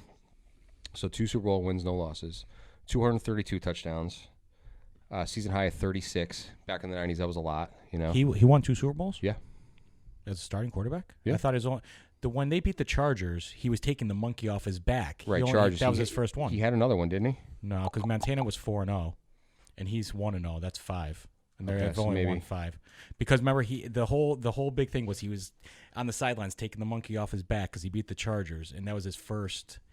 He may have been on. He was on the roster. He but may he have didn't get to been, win. but yeah, he was definitely 1-0 as a Right. As a Super Okay, Bowl so- quarterback. Starter. Oh, so he actually was the backup quarterback to For 2 2 of them. and then Okay. yeah, and then was the starting quarterback for the third. Right. Okay. And then Montana left, and everybody said Steve Young, even though he was great, couldn't win the big game. He crushed the Chargers in the Super Bowl. Right. Okay. So my favorite stat, that touchdown percentage, 5.6. So he's For up. Steve, He's up yeah. there high. So he's one of the highest ones. He had Season high TO yards for most of his career. Yeah. Yeah, he still had Jerry Rice for part of that too at the beginning. Season high of 4170 yards, 2 4,000 yard seasons, 107 interceptions, only 2.6. So he's under the 3. 7 Pro Bowls, 3 All Pros, 2 MVPs. And 3 All Pros in the amount of years they actually did get to start. That's a tremendous amount. Yeah, I mean, he had a streak. I think it was 3 in a row too. So 2 MVP seasons. So we didn't get again. this far in, but he's probably in everybody's 10 to 15 range, right? Oh, he's my top 10 all time. Yeah, I think There's really not that much. I'm telling you right now. Because you're looking at potential too of what damage he could I have think done. Marino you throw into the top Listen, 10, right? You know how many quarterbacks are in the Hall of Fame from that whole era, from say 1980 to now? It's not a lot. 12. Tom Brady. Well, Brady's not even in yet.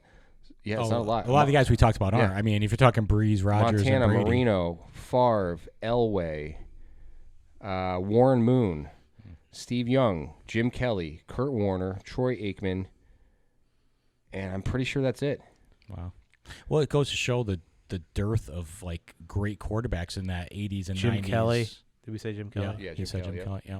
Yeah, but that's the thing is I don't think that Eli should get in because you look at how many quarterbacks are in this era and how many great quarterbacks. They all can't get in. They all shouldn't get in. Well, I don't think him or Ben should I don't get know how in. many names, 6 or 7 there. Mhm. You're looking in this generation already at 5 solid. I mean, if you're looking, Well, you've got, Peyton's in. right, you're looking at Peyton, Brady, Rodgers, Breeze, and then you kind of start to get Then you start right. getting Yeah, into but I mean, Eli compared to Manning what- is top 10 touchdowns, top 10 yards of all time.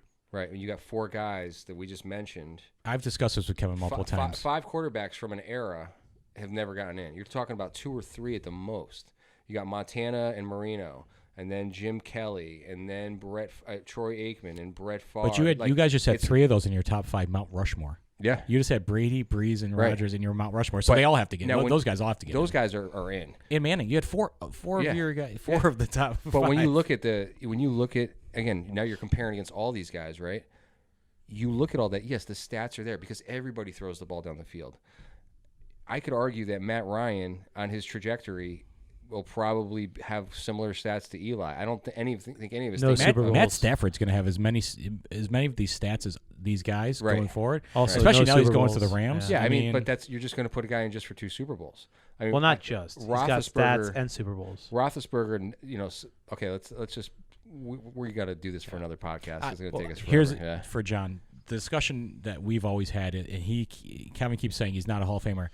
No, I'm not saying he's not. I'm saying he shouldn't be. I think he's going to get in. Okay. My caveat is if he maybe not first ballot, but there's no way he's not a Hall of Famer. If he doesn't get And in first or that's second always ballot, that's always been our debate. if if he doesn't get first or second ballot, he might not get in because then these guys are going to retire after him.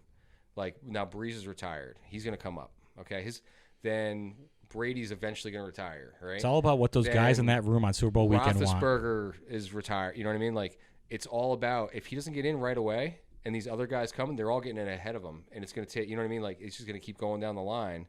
His best shot is before these other guys retire, and that's it. And he's out before Roethlisberger and Rivers, so he'll be the first out of those three to get judged. Rivers isn't in. Rivers has no wins. The big debate is going to be if it gets to the point, if it's Roethlisberger or Eli, and they both have 2 Super Bowls. Ben got to 3. Again, let's more career wins for Ben. Let's look at much more. Right, the interception percentage is better for Ben. The touchdown percentage is much better for Ben. Player of the week, Eli only got. First of all, he's only got 4 Pro Bowls. Okay, no, which could be the third or fifth best quarterback in the conference, depending on who bowed out or whatever. Right, Pro Bowls never. It's all pros, but that's only really 4 out of his whole career. Okay, 4 times he made Player of the Week. 1 time he made Player of the Month. Ben 18 times Player of the Week. 1 time Player of the Month. And Ben is ahead of him in career yards and career touchdowns, and he's still playing. It's only going to get significantly more, I mean, to me, it's a no-brainer. I think if you're choosing one or the other, it's going to be Ben. It's going to be Ben. But now it might be both. But now you're looking. Now he's 5th or 6th down on that list of quarterbacks. But he's already ahead. He's all the same era. Rodgers hasn't retired and has, although he says he's going to if he doesn't get traded. The longer they play, it helps Eli's case or helps him potentially get in because he has more years in between them and him. It's really all about when Big Ben retires, probably after this year. If he doesn't get in that first year, then maybe he starts. So when we compare eras. Go down the list. Who was the 5th best quarterback in 1985? So you got Montana, you got Marino, you got Elway, or 86, Phil Simms. Or whatever. No, I'm saying Phil Simms. You're looking at that. Right, Phil Simms, a Bernie Kosar, a Boomer Esiason. These guys aren't Hall of Famers. You know what I mean? But that's how you have to kind of look at it. Look in the era of But they the 90s. Call this the golden age of quarterbacks just because there are so many quality Right, but I mean, there's other positions on the field, too, that need to get into the Hall of Fame as well. So you can't. There's only a reason why there's a handful of quarterbacks that have been in that time because there's 22 positions on a football field, plus the kickers. You've talked about how the Mannings, including Eli, are so good with the media. They're funny. They go on SNL. Right. I mean, and that plays into it because when they get in that room, those guys have a good feeling about it. They are Hall of Fame personalities. They're Hall of Fame people, the charity work, everything like that. I have nothing against him.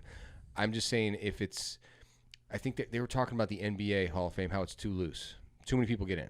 Because they use college and they use a combo, and I mean if that's the case, it'll be a whole different subject. But the NBA uses the fact that your college stats and your NBA stats, and then you can get in. Okay, I'm gonna say something. There's a good. My wife's big on.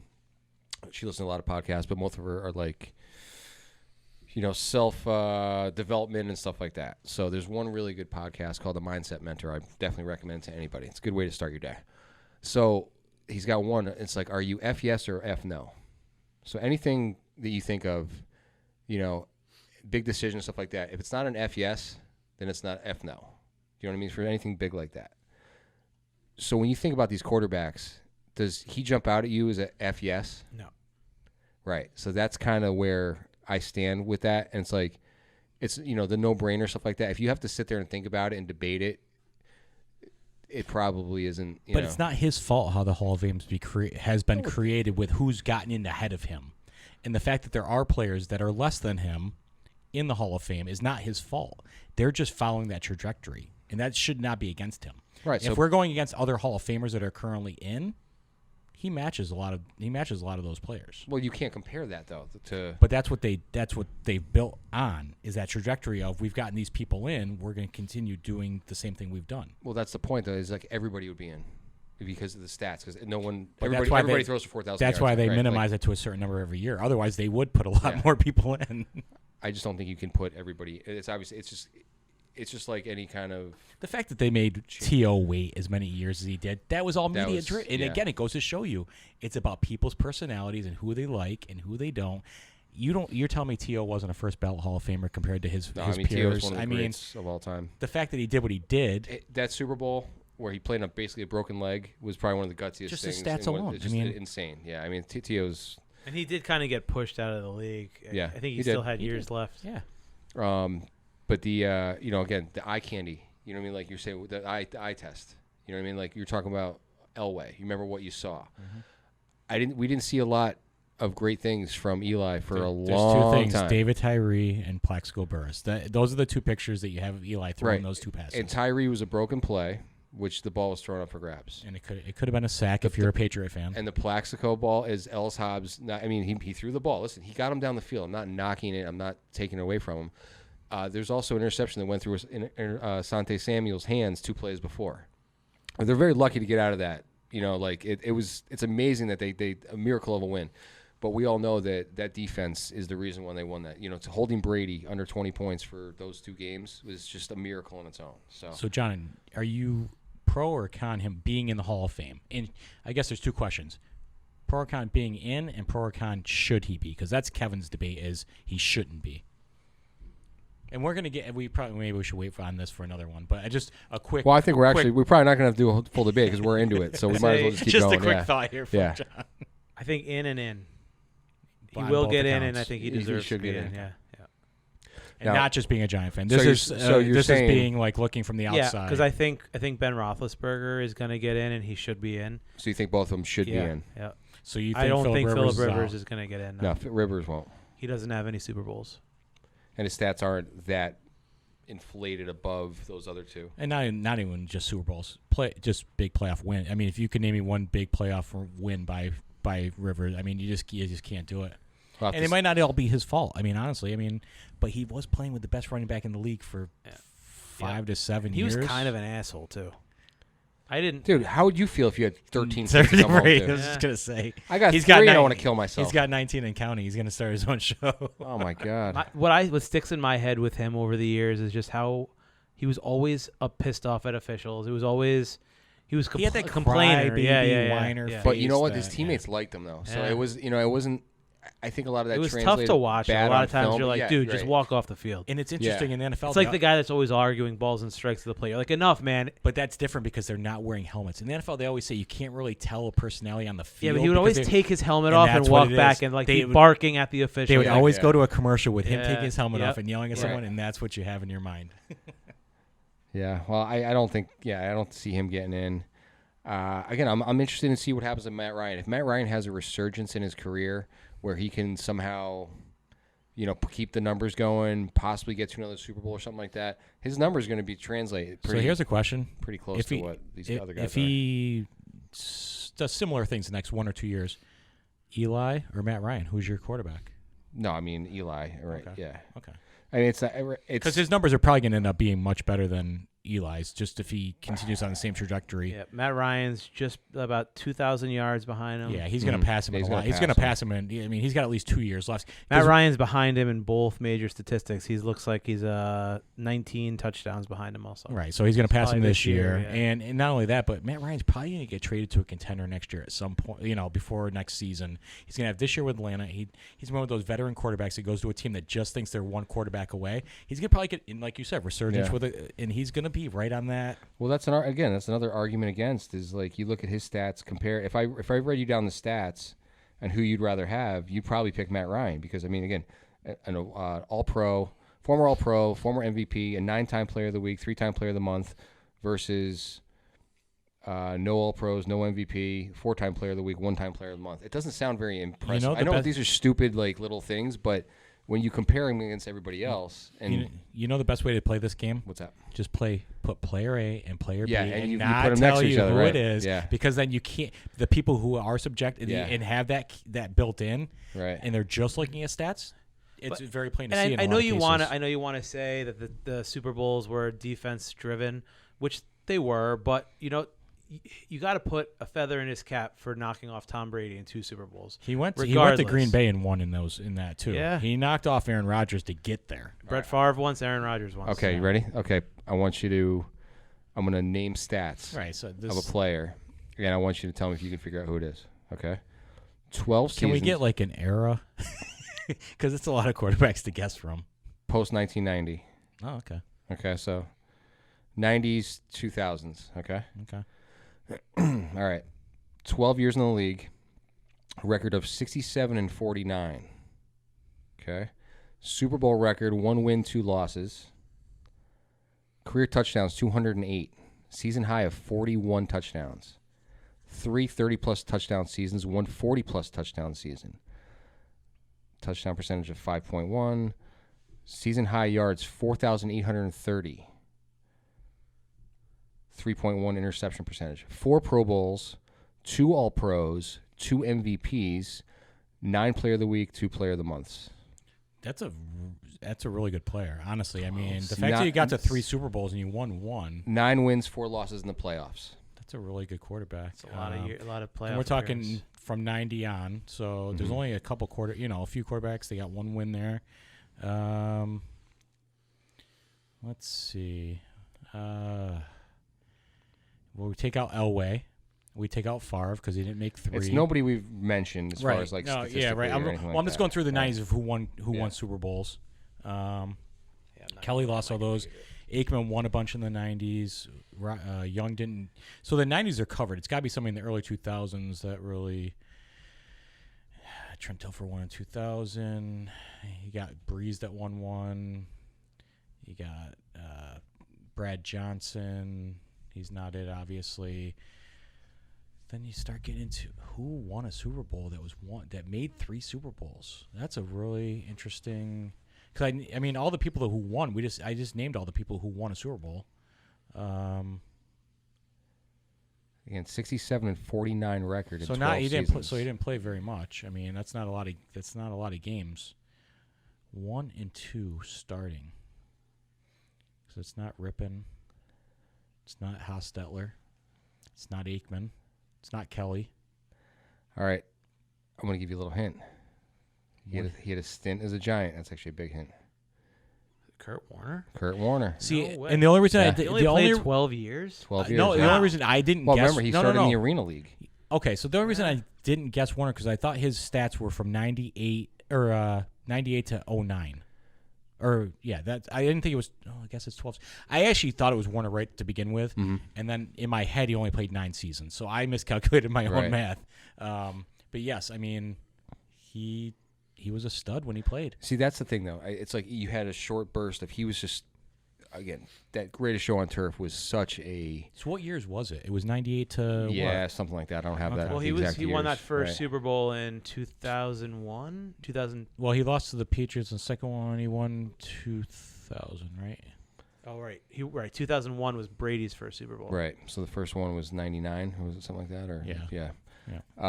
But yeah, so that's the key thing that jumps out at me. It's like, have you ever been the best in the league? Have you been considered, like, he had those 2 seasons like He MVPs just crushed it right yeah. there. You know what I mean? You have guys like Matt Ryan. He had a heck of a supporting cast. But he also No, of had a course. resurgence in Arizona. He And brought did. that team That's, after he. I think that's what got him into the Hall of Fame. Right. People honestly thought when he was with the Giants, he was done. What happened was he had hurt his thumb. He kept trying to play. Plus, they had Eli. Like it was kind of a confluence of events. When he went to Arizona, he put up numbers, and he actually played into the playoffs pretty deep with them too. So here's my reason why I brought him up. So we're talking about like that eye test thing. Has Eli ever been a top 3 quarterback in the league? Never been in the conversation. He's never gotten an MVP vote. He's never been a first, second, or anything kind of He's made only 4 Pro Bowls. Pro Bowls. Yeah. And that's a top. Which are pretty generic. It's very generic, and guys get hurt. And I think he's never been considered a top tier quarterback. I mean, he's been a second tier quarterback for the most of his career. So how is that Hall of Fame when he's never been considered one of the best? So in do the you league? think like stats and career wins and all of those things are more of the longevity as opposed to? For him, yeah, absolutely. And he's a very good quarterback. Well, then for you a have long to put time, in right. you have to put into the fact that Well, he he's his he record- did miss a game. Listen- And if we're talking about Kurt Warner, No, I understand that, but I don't. That's fine if you don't. I understand that. That's another thing. I don't think that translates. If you play 500 games in a row and you suck, does that really matter? well, I don't think I'm not they'd saying be he starting you sucks. at 500 games in a row But if you suck. at the end of the day, he's got 117 wins and 117 losses, and a lot of interceptions caused a lot of those losses. So him and Jeff And Fisher are going into the there's a Hall of Fame million- on the same game, or the What's same that? day. Him and Jeff Fisher are going to the same Jeff day. Fisher? Jeff Fisher. Oh my God, how did that guy keep? They're his both job going that in long? 8 Right. and 8. Unbelievable. But yeah, that's kind of crazy though when you think about that. That's that long record and him keeping his job. An 8-8 quarterback pretty much for the whole career. And those 2 Super Bowl runs were amazing. 9-7 wild seasons. card, right? Wild card seasons. runs. You know what I mean? So his best season, I think. I mean, he had a couple good seasons right after that, and then the line fell apart, and he started getting just gun shy because he was getting hit every 2 seconds, and it's not his fault. I'm not saying that it's his fault, a lot of that stuff, but listen, we've seen a lot of interceptions, and I was an Eli apologist for a long time, and it got to the point where, listen, enough's enough. We got to get, we got to move forward here, and they were very loyal to him for a little too long. Still and I not think, sure Daniel Jones was the way to go, but that's where we No, went. that's another. And right. then we bring it full circle back to today. Right, but I think that the length that he played and the way it ended for him didn't help him either. I think it kind of hurt his legacy a little bit. And I think with his ability and he had a couple really good years. That one year he threw for 4,900 yards and 35 touchdowns. He had a great season. I believe it was 2012, and I think they were 12-4 that year. So they had one very good year. You expected things to keep going up and looking good, and it just didn't. It just never came back. He never had that final run, or I feel like if Plaxico didn't shoot himself, like that was I think the year that major turning point. Yeah, but I mean he got OBJ. I mean you had weapons around him when you drafted Ingram. I mean he's had offensive weapons, but it just never materialized. I talked about it earlier. His arm strength was never really great. So as he aged, it wasn't going to get any better. The wins in that stadium were always the worst, depending on which end of the field you're going into. Yeah. So it never really was to his benefit. I mean, I remember seeing a quote that he had asked Phil Simms what the secret was for throwing in the Meadowlands, and Phil Simms told him throw a spiral. Yeah, Phil Simms is one of the few quarterbacks that could throw in the Meadowlands. That's what made him so good there. And Eli doesn't throw a well. So why so many other quarterbacks for the Giants really couldn't? Yeah. They couldn't succeed because they could throw other places. They just couldn't throw at home. And I mean, obviously, you're playing 8 games there minimum. So Phil he had a 500-yard game, didn't he? I think. Was that at the Meadowlands or was that somewhere else? Yeah, I'm not sure. I have to look that up. But okay, so let's finish this up. So now we got into the Eli podcast, so we're not going to have to go back to that one. But okay, so you guys all think he's getting in. I say no. Well, actually, the debate wasn't if he's getting in because you agreed he's getting in. Yeah, I agree. The debate was should he get in. So you guys say he should. I say he shouldn't. We both say that he will. When's he going to get in? Is it going to be first ballot, second ballot? I think that actually is the bigger question. Yeah. So he's going to be final thought. Still 3 years out, or is he 2 years out now? Yeah, last year was his first year retired. No. Last year, right? It was Daniel Jones' first full year as a quarterback. Yep.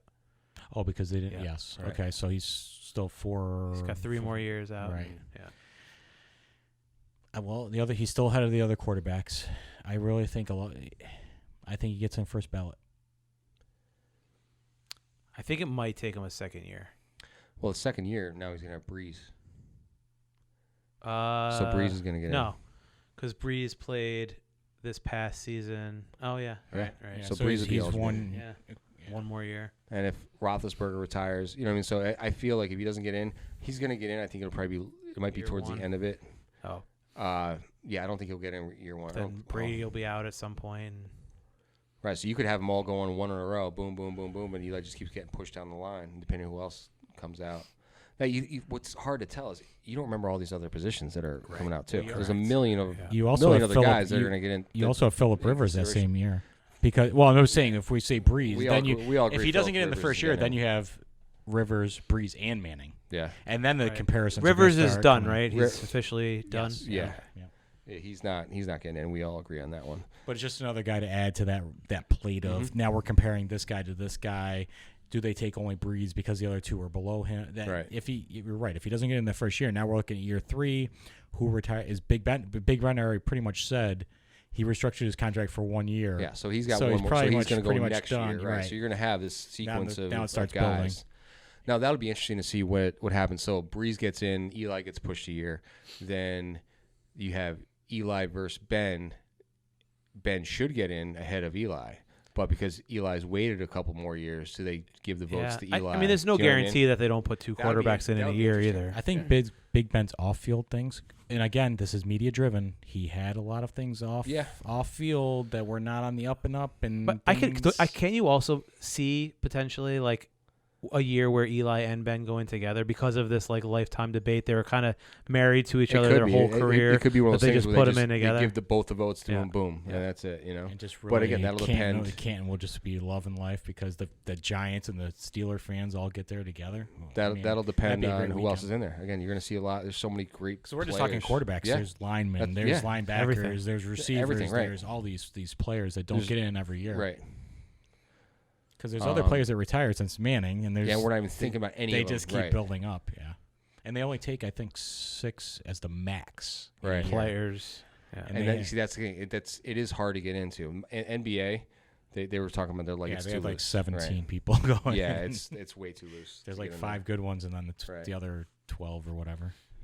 So, all right, well, let's wrap it up, guys. We'll come up with another topic because we covered both of those. So, Well, I mean, camp's not that far away. We still have the Rodgers drama out there. yeah, we got We, camp. we still want to talk some more preseason gambling, like season-long things. Yes, we definitely want to get some kind of pool going that everybody can participate. And just you know kinda what? pick I some think we winners need to too. have a show at some point just talking a little bit fantasy because fantasy drafts will Yep. be coming in August. Yeah, we're going to be. That'll be Yeah, fun we'll to talk definitely about, We'll yeah. definitely do some fantasy. We'll do some gambling. I think we're looking at some remote locations coming up here summertime. Yes, where yeah, I think definitely. we can make it interactive with people out there. If you're listening and you want to interact with us and do some trivia in person and Yeah, we're get some thinking- good gifts. We're definitely thinking Saratoga Racecourse, and a shout out to my buddies over at King's Tavern and Saratoga City Tavern, the Fitch Boys. I talked to Jay, who's a huge Giants fan. We'll have to have on the show. He gave me the okay we can do a broadcast from there, so we can do something during the track during the day, and So we can be also on the do something lookout. from the bar there as well. We get some fan reactions and talk football. And at the track, we can get some money on some ponies and maybe see Coach Parcells up there since he hangs out there a lot. Just get some runners on our bets to go back and forth. Yeah, exactly, right? But we buy a bunch of Superfecta quick picks for the big race that day. We hand them out to people that give their opinions, And in between, you guys might also hear one of us doing kind of just a one-on-one with someone else that we know that's a Giants fan, kind of just, looking back on maybe historical Giant things, looking into the future. So it might not be all 3 of us at the same time. It might be one of us. It might be 2 of us. But we're going to try to give you guys weekly, almost, bi-weekly content to keep you guys going through the summer up till camp, because once camp starts, we're definitely going to have information for you. We're going to be on the lookout for games. And then, unfortunately, we don't want summer to go by fast, but it actually goes faster than you think. It does. And then we're to season, and you guys are going to hear from us a lot. Yeah, so lots of trivia, just some interviews from other Giants fans, and hopefully we get some other people in the mix too, some surprises down the way. So thanks everybody, and I will talk to you guys next week. All right. Go Big Blue. See ya.